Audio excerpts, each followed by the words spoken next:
प्रिय आत्मन, आज मैं आपको अपने तरह की एक अनूठी भारतीय नारी सावित्री की कथा सुना रहा हूँ। प्राचीन भारत की कथा है।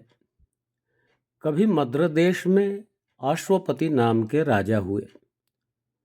परम धार्मिक और सर्वगुण संपन्न होने के बावजूद बहुत अधिक उम्र बीत जाने पर भी राजा को संतान लाभ नहीं हो सका।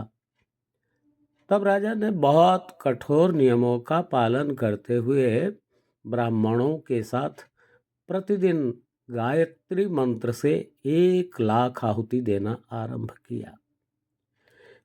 इस अग्निहोत्र कर्म के जैसे ही 18 वर्ष पूरे हुए, देवी सावित्री अग्नि की ज्वाला से सशरीर प्रकट हो गईं और अपनी प्रसन्नता बतलाते हुए राजा से मनचाहा वरदान मांगने कहा। अश्वपति ने अपनी संतान प्राप्ति की कामना व्यक्त की। तब देवी सावित्री ने कहा कि इस संबंध में ब्रह्मा जी से मेरी बात हुई है और उनके अनुग्रह से तुम्हें एक तेजस्वी कन्या प्राप्त होगी। इतना बोलकर देवी सावित्री अदृश्य हो गई और अश्वपति राजधानी लौटकर धर्मपूर्वक प्रजा की देखभाल करने लगे। समय से राजा के यहाँ एक कन्या का जन्म हुआ। क्योंकि कन्या का जन्म देवी सावित्री के वरदान से हुआ था, इसलिए उस कन्या का नाम सावित्री ही रख दिया गया। समय बीतता गया और सावित्री युवावस्था में प्रविष्ट हुई।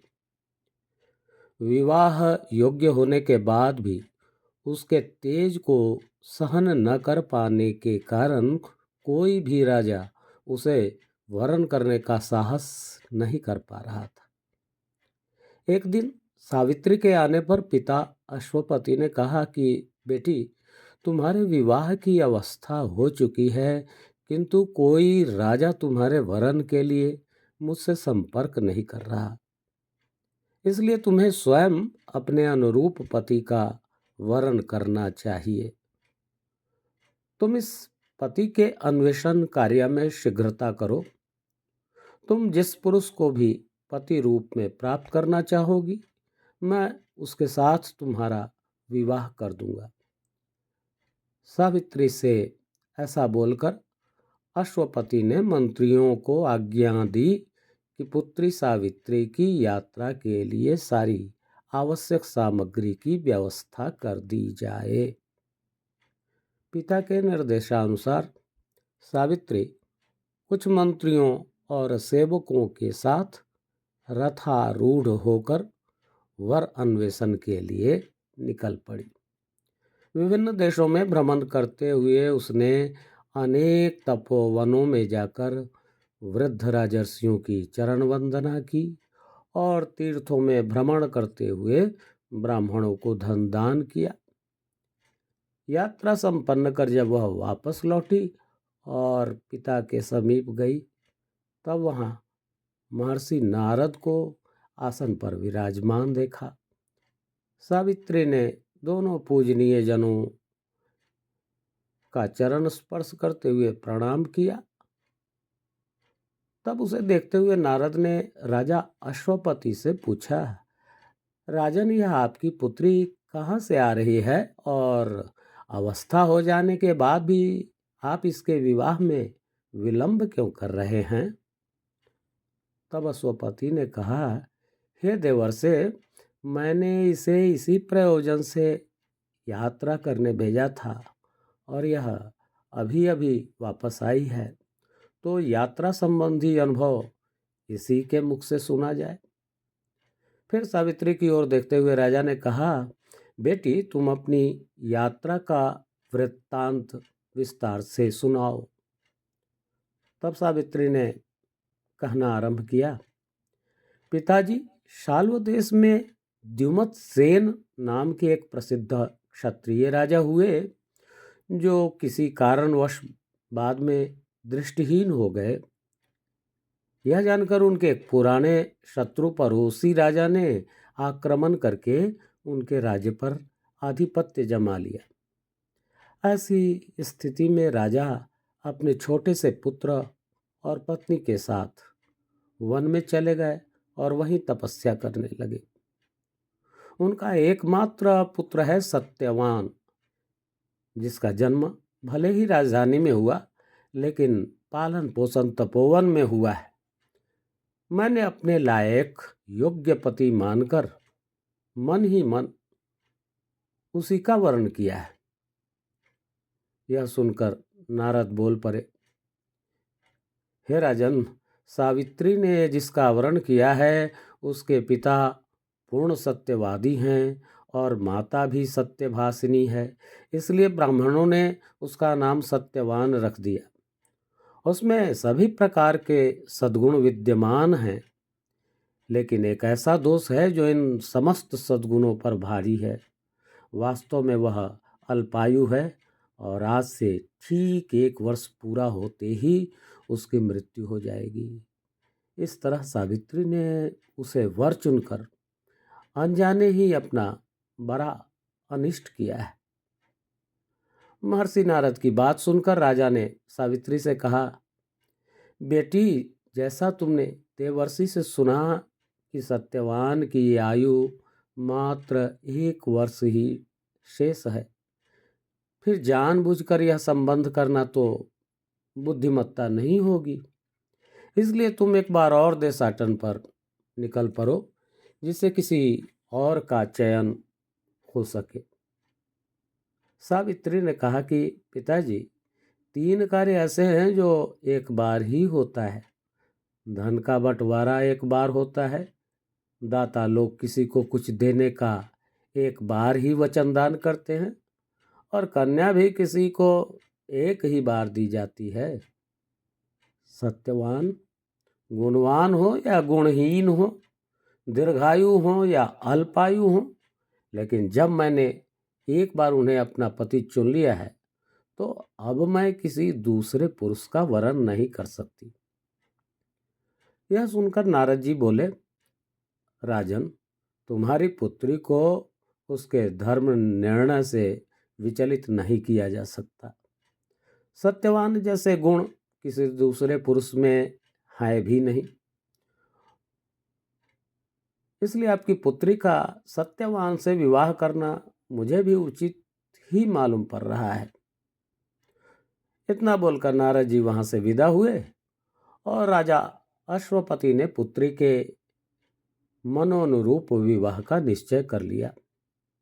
सारी तैयारी करके अश्वपति ब्राह्मणों और पुरोहितों को साथ लेकर तपोवन जा पहुँचे और राजा द्युमत सेन को अपना परिचय देकर आने का उद्देश्य बतलाया।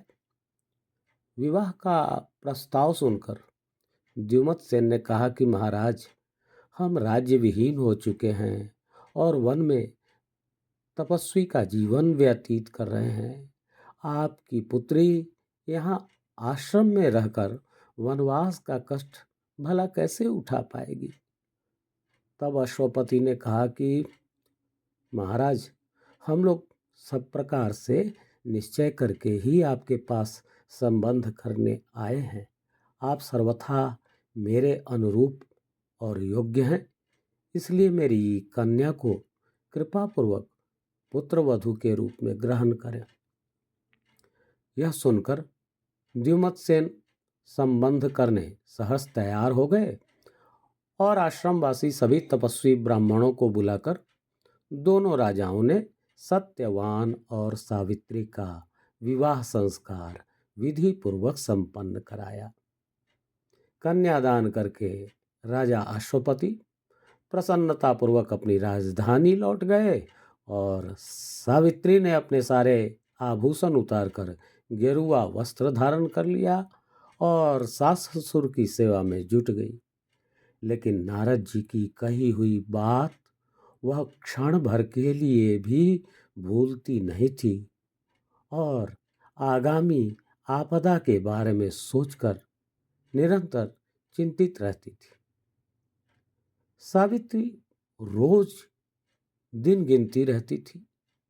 जब सत्यवान की आयु के 4 दिन बचे थे, तब उसने 3 दिनों तक निराहार रहकर खड़े रहने का व्रत निभाया और चौथे अंतिम दिन प्रज्वलित अग्नि में आहुति देकर तपोवन के तपस्वियों को प्रणाम करके सौभाग्य का आशीर्वाद प्राप्त किया।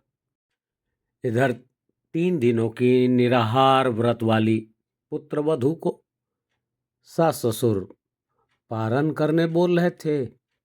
तभी कंधे पर कुल्हाड़ी रखे सत्यवान को फल फूल और समिधा आदि लाने के लिए वन की ओर जाते तैयार देखकर सावित्री ने कहा, स्वामी, आज आप अकेले मत जाइए, मैं भी आपके साथ चलूंगी। सत्यवान ने वन के दुर्गम कष्ट का उल्लेख करते हुए उसे रोकना चाहा, लेकिन सावित्री ने चतुराई से सास ससुर से निवेदन करके साथ जाने की अनुमति प्राप्त कर ली और सत्यवान के साथ चल पड़ी। एक तरफ सावित्री पति के पीछे एक एक कदम बढ़ाती हुई आगे चल रही थी और दूसरी तरफ एक एक क्षण उसकी मृत्यु की आशंका से ग्रस्त थी। एक स्थान पर रुककर सत्यवान ने फल चुनकर टोकरी में भर लिया और फिर लकड़ी चीरने लगे। लेकिन लकड़ी चीरते समय इतनी थकान हुई कि सिर दर्द से पीड़ित हो उठे। सावित्री के पास जाकर बोले, प्रिय, मेरे सिर दर्द के साथ देह के अंग अंग में बहुत पीड़ा हो रही है। लगता है जैसे कोई मेरे सिर को शूलों से छेद रहा हो। मैं सोना चाहता हूँ। यह सुनकर सावित्री तुरंत पास में पहुंची और जमीन पर बैठकर पति का सिर गोद में रख लिया। नारद जी के वचन को याद कर सावित्री का हृदय धड़क रहा था।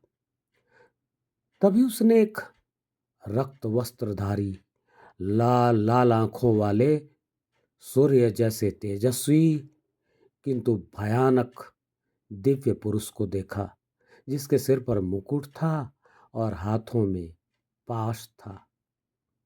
वे सत्यवान के पास खड़े होकर उसे ही निहारे जा रहे थे। तब सावित्री पति का सिर जमीन पर रखकर खड़ी हो गई और हाथ जोड़कर कपकपाते हृदय से बोली, मैं जानती हूं कि आप कोई देवता हैं, क्योंकि आपका यह शरीर अमानवीय है। हे देव, आप कृपया यह बताएं कि आप कौन हैं और क्या करना चाहते हैं। तब उस दिव्य पुरुष ने कहा, तुम पतिव्रता हो और तपस्विनी हो, इसलिए मैं तुमसे बात कर सकता हूँ। हे सावित्री, मैं यमराज हूँ। तुम्हारे पति सत्यवान की आयु पूरी हो चुकी है, इसे बांध कर ले जाऊंगा और मैं वही करना चाहता हूँ। सावित्री ने पूछा, भगवान, मैंने तो सुना है कि मनुष्य को ले जाने के लिए आपके दूत आया करते हैं, फिर यहाँ आपका स्वयं आगमन कैसे हो गया। प्रत्युत्तर में यमराज ने कहा, यह सत्यवान धर्मात्मा है और गुणों का अथाह समुद्र है। यह मेरे दूतों के द्वारा ले जाने लायक पात्र नहीं है, इसलिए मुझे स्वयं आना पड़ा। इतना बोलकर यमराज ने सत्यवान के शरीर से अंगुष्ठ मात्र परिमाण वाले जीव को अपने पाश से बांधकर निकाल लिया और दक्षिण दिशा की ओर चल पड़े। प्राण निकल जाने से सत्यवान की सांसें थम गई और चेहरा बहुत विकृत दिखाई पड़ने लगा। अत्यंत दुख से कातर हुई सावित्री यमराज के पीछे पीछे जाने लगी। तब यमराज ने मुड़कर कहा, सावित्री, पति के पीछे पीछे जहां तक तुम आ सकती थी आ चुकी, अब तुम लौट जाओ और सत्यवान का संस्कार आदि करो। सावित्री बोली, जहां मेरे पति को ले जाया जा रहा है, अथवा जहाँ वे स्वयं जा रहे हैं, मुझे भी वहीं जाना चाहिए। यही सनातन धर्म है। और सभी संतजन धर्म को ही श्रेष्ठ मानते हैं। यमराज ने कहा, बेटी, तुम्हारी युक्ति युक्त बात सुनकर मैं बहुत प्रसन्न हुआ। तुम जो चाहो मुझसे कोई मनचाहा वर मांग लो। सत्यवान के जीवन के अलावा मैं तुम्हें कुछ भी दे सकता हूँ। सावित्री बोली, भगवान, मेरे ससुर अपना राज्य खोकर वन में रहते हैं और नेत्रहीन भी हो चुके हैं। मैं चाहती हूँ कि उन्हें फिर से दृष्टि प्राप्त हो जाए और वह सूर्य की तरह तेजस्वी हो जाएं। यमराज बोले, मैंने यह वर दिया, तुमने जैसा चाहा है वह सब वैसा ही होगा। लेकिन तुम अब थक चुकी हो और यहाँ से लौट जाओ। सावित्री बोली, पति के समीप रहते हुए मुझे भला थकान कैसे हो सकती है? जहाँ मेरे पति होंगे वहीं तो मेरी भी गति है। जहाँ मेरे प्राणेश्वर को ले जाएंगे वहाँ जाना मेरा भी सुनिश्चित है। संतों का एक बार का समागम भी अत्यंत लाभदायक होता है, और मित्रता हो जाए उनसे तब तो फिर कहना ही क्या। वास्तव में संतों का संग कभी निष्फल नहीं जाता। यमराज ने कहा, हे सुंदरी, तूने सर्वहितकारी तथा विद्वत बुद्धि विवर्धनी मेरे मन लायक बात कही है। इसलिए सत्यवान के जीवन को छोड़कर कोई दूसरा और वरदान मांग ले। सावित्री बोली, मेरे ससुर का राज्य जो शत्रु द्वारा छीन लिया गया उसे वह पुनः प्राप्त कर लें और हमेशा अपने धर्म मार्ग पर अटल रहें। यमराज बोले, तथास्तु। अब तेरी इच्छा पूरी हो गई, इसलिए तुम वापस चली जाओ। सावित्री बोली, आप सबको नियम से संयमित रखते हैं और नियमन करके विभिन्न लोकों में ले जाते हैं, इसीलिए आपका नाम यमराज प्रसिद्ध है। मन, वचन और कर्म से किसी प्राणी से द्रोह न करना और सब पर दया भाव बनाए रखना संतों का सनातन धर्म है। फिर आप जैसे संत महात्मा तो अपनी शरण में आए हुए शत्रुओं पर भी दया करते हैं। यमराज बोले, तू अपनी वाणी से मुझे अत्यंत सुख प्रदान कर रही है, इसलिए सत्यवान के जीवन को छोड़कर कोई भी मनचाहा वर मुझसे मांग ले। सावित्री ने कहा, भगवान, मेरे पिता अश्वपति पुत्रहीन हैं। उन्हें 100 औरस पुत्र प्राप्त हो। मैं आपसे यही तीसरा वर मांगती हूँ। यमराज बोले, तथास्तु। तुम्हारी यह कामना भी पूरी होगी, लेकिन तू रास्ते से बहुत दूर चली आई है, इसलिए अब वापस लौट जा। सावित्री ने कहा, हे भगवान, मैं अपने पति के समीप हूँ, इसलिए यह स्थान मेरे लिए दूर नहीं है। हे देवेश, आप विवस्वान सूर्य के प्रतापी पुत्र हैं और धर्म के अनुसार आचरण के कारण ही धर्मराज कहलाते हैं। संतों में सौहार्द भरा होता है और सौहार्द के कारण ही सब लोग संतों पर अधिक विश्वास करते हैं। यमराज बोले, हे पुत्री, तुमने जैसा कहा वैसा मैंने आज तक किसी और से नहीं सुना। सत्यवान का जीवन छोड़कर और कोई चौथा वर मांग लो। सावित्री बोली, हे धर्मराज, मेरे और सत्यवान के संयोग से कुल वृद्धि करने वाले 100 औरस पुत्र हों, मैं यही चाहती हूँ। यमराज बोले, तथास्तु। तुझे बलवान और पराक्रमी 100 पुत्र प्राप्त होंगे, लेकिन अब तुम यहाँ से वापस चली जाओ। सावित्री बोली, हे यमराज, संतों का समागम और अनुग्रह कभी बेकार नहीं जाता। यमराज बोले, हे पतिव्रते, तू जैसे जैसे गंभीर अर्थ वाली बातें मुझे सुनाती जा रही है, वैसे वैसे तेरे प्रति मेरी श्रद्धा बढ़ती जा रही है, इसलिए अब तुम और कोई मनचाहा वरदान मांग लो। सावित्री ने कहा, हे सम्मानदाता देव, आपने मुझे पुत्र प्राप्ति का वरदान दिया है और पति के बिना यह वरदान कभी सफल नहीं हो सकता।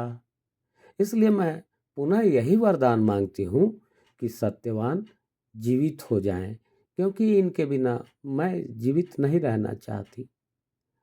आपने ही मुझे पुत्र होने का वरदान दिया है और मेरे पति को लिए जा रहे हैं। आपका वचन सिद्ध हो सके, इसलिए मैं यही वर मांगती हूँ कि सत्यवान जीवित हो जाएं।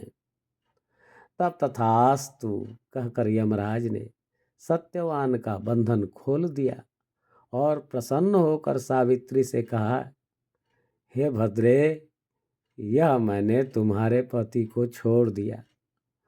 अब यह तेरे साथ 400 वर्षों की आयु प्राप्त करेगा और भगवान का यजन पूजन करके अपने धर्माचरण से संपूर्ण विश्व में प्रसिद्ध होगा।